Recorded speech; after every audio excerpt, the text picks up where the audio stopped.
everybody, and welcome. We're sitting here with Nate Simpson, Creative Director for Kerbal Space Program 2 at Private Division. At star.theory. I'm very sorry. Well, Private Division's our label, but star.theory is the name of the developer. Exactly. So, Nate, thank you for your time. You're quite the busy man nowadays. It's been a wild week. Yeah, but what I do know about you is that you're a longtime fan of KSP. Yeah. So, could you describe to me what went on in your head and maybe also your body the exact time that you found out that you're probably going to work on KSP 2? Right. So I've been playing since version 0.15 in 2012. Mm-hmm. I remember back when there was no EVA and no Joule. Right. Did you start sort of around that time? No, I was later. I think it was 0.25 or something like that. I mean, I used to run rescue missions where I would try to use landing legs as a grabber claw to pick up the capsule off the moon, and then discover on the way back that when I time zoomed, I lost everything. Yeah. Anyway, those were good days. Yeah. And then several years later, I learned about quicksave. Right. but what was the feeling that went through your head and mind and body when you realized, okay, I might be working on KSP 2? Well, yeah, so everyone at my office knew me as the Kerbal guy, right? I'm constantly evangelizing, trying to get people to play the game. And so, interestingly, when we found out that we might have a chance to make a proposal for KSP 2, I was out at coffee. So when I came back from my coffee break, the whole company was assembled in the meeting room, and they're like trying to keep something in, and I don't know what it is. Mm-hmm. And Jeremy, our CEO, said, come in, sit down. And I come in, I don't know what's going on, and he says, well, it looks like we might have a chance to propose a project for KSP 2. And right. I remember just sort of like shaking. I was so freaked out about it, and then I couldn't believe it. It didn't feel real. Yeah. And then he asked, do you have any ideas for what you would want to do with it? And it just started pouring out of me like a fire hose. We gotta have interstellar. We gotta have colonies. It was just like everything I wanted to do. Right? As a fan, if any of us got an opportunity to do this, we know what we would ask for. So this is not just work for you. This is a passion project. It's a passion project. As a fan, I really, really want it to be good, right? Because I know what I expect from the game. I know what you and other people in the community expect from the game. So there's a lot of expectation around it, and I want it to be as great as it can be. Right. So, but the thing is, when we started with KSP, it was a really high hurdle to get into the game because it was so hard. And I know that you want to make things easier in KSP too. No. Not easier? No, I'm glad that you said it that way. The game itself remains as challenging as the original game. In fact, in some ways, a little more challenging because later in the interstellar progression, there's interstellar travel. Later in the interstellar progression, you're coming up on some pretty intense landing puzzles and things like that. So there's a lot of interesting problems to solve in KSP 2. But what was important was for us to change the first-time user experience so that we're easing people into the core concepts of the game in a way that's more intuitive. So that they don't have to go watch one of your videos or one of Scott Manley's videos to understand how to play the game. You know what the one thing is that I still never do without a mod? It's docking. Oh boy. So what are you doing to make docking easier?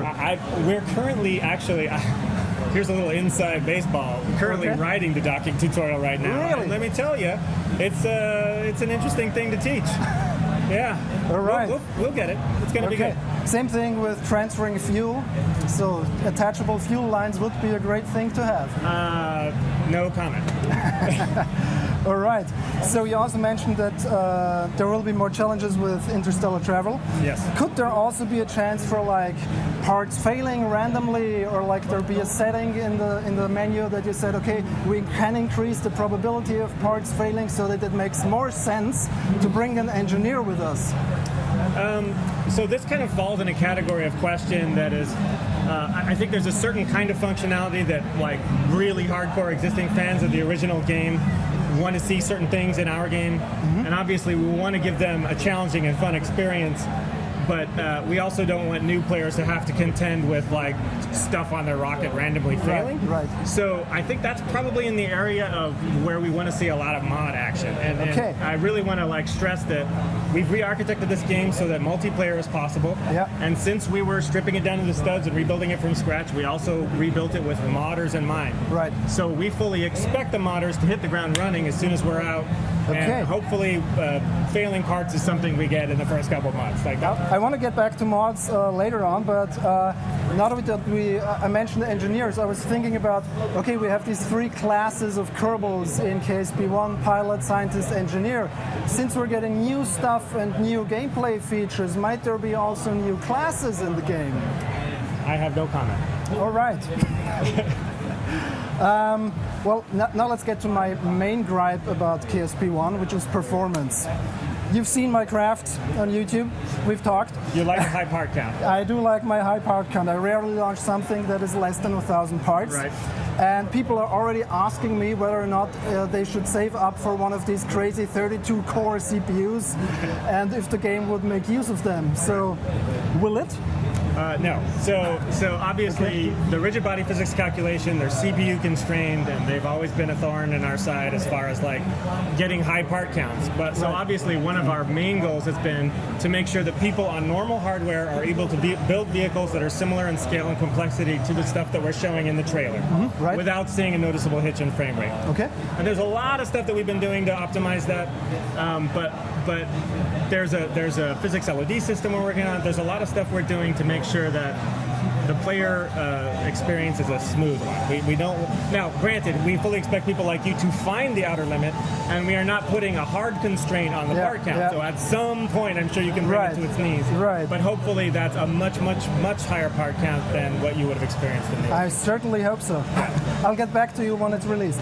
Yeah. Okay. One of the big new things we saw is the colony building, which I'm quite excited about.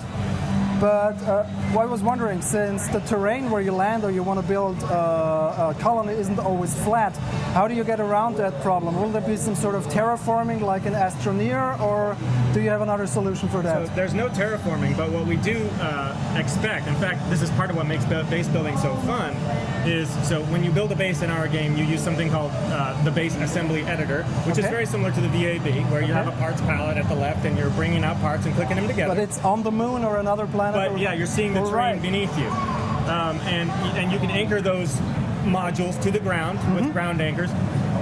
But they are affected by physics. They do have mass, and they are affected by gravity. And if you build too tall, it'll fall over. Right. So it's a rigid body array in the same way that a vehicle's a rigid body array. Yeah.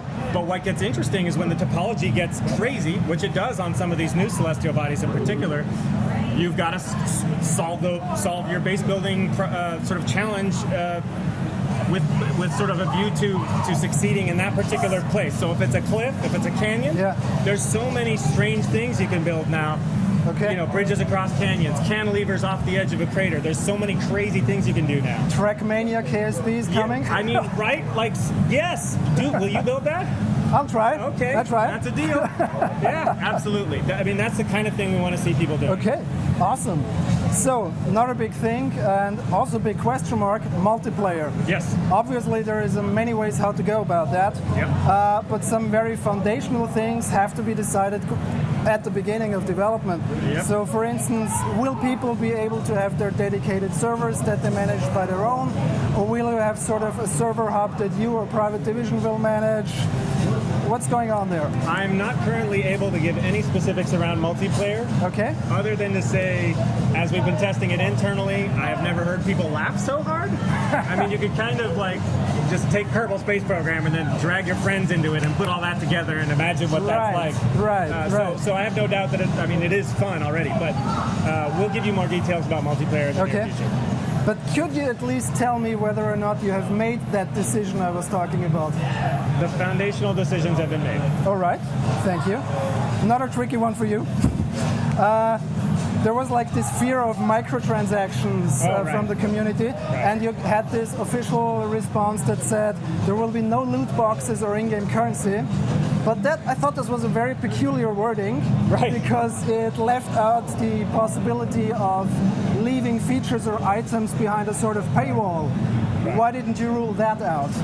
So I didn't craft that wording, but I mean, really, we know what the experience of KSP1 was, and we want to replicate it as closely as possible in KSP2. So we're not going to hit you with loot boxes or anything that's like obviously microtransaction-y. Sure. I think a lot of people have a lot of different definitions of what microtransaction means, and there's probably a little reluctancy to like wade into those because we might want to. Who knows what we want to do in the future? I have no idea. Right. But I mean. Yeah, I don't. There's nothing underhanded going on there. If that's what people are worried about. Yeah. I certainly hope so. I trust you. Yeah. For the time good. being. Why? You have the same shirt as me. Not now. Well, actually, I do. Yeah, it's true. Modding. We talked about it earlier. Yeah. As I understand it, it will be a highly moddable game. Yep. Will you sort of provide some kind of dev tools or something for modders to make it easier to get into KSP2 modding? I actually don't know the details around that. That's probably a good question for our engineers. Okay. But to my layman's perspective, I think the answer is yes. All right. And another question about mods is, me and a lot of others, we like to have multiple installations of the game because we run multiple mod suites. And KSP1 made that possible because it was DRM free. KSP2 will be the same? DRM free, you can, awesome. For the single player, it's DRM free, you can run it offline. Okay. One of our developers has a friend who's in the merchant marine and plays the game on a boat in the middle of the ocean. And we wanted him to be able to play the game, so we made it DRM free. So, boat is a good hint because we haven't seen anything on the water yet. You're not talking about that. Not talking about water, but there are certainly a lot of bodies of liquid. All right. So not just lathe. Oh, not just lathe, no. All right. So this could be interesting. So we had the water. Clouds. A lot of people enjoy having mods installed that give clouds and weather thing and whatever. Yeah. Will there be clouds? We're working on the atmosphere system right now. We've got very high hopes, but just watch what comes out over the next few months, and you'll know how our progress is going. So, but as a long-time KSP fan, you want to have clouds, right? Yeah. All right. Another thing is, some people like to install mods that add weapons like guns and missiles to that. For me personally, I think KSP is one of the most pacifistic games ever. So how would you approach that? Will you add weapons to the game, aside the nuclear bombs in the engine? Right, there's plenty of destructive of engine technology, that's true. But no, you're absolutely right. There won't be any kind of weaponry in the stock game. We're not going to stand in anybody's way if they want to do something with mods, but yeah, we agree that it's about exploring space. And right. Exploring leads to achievements.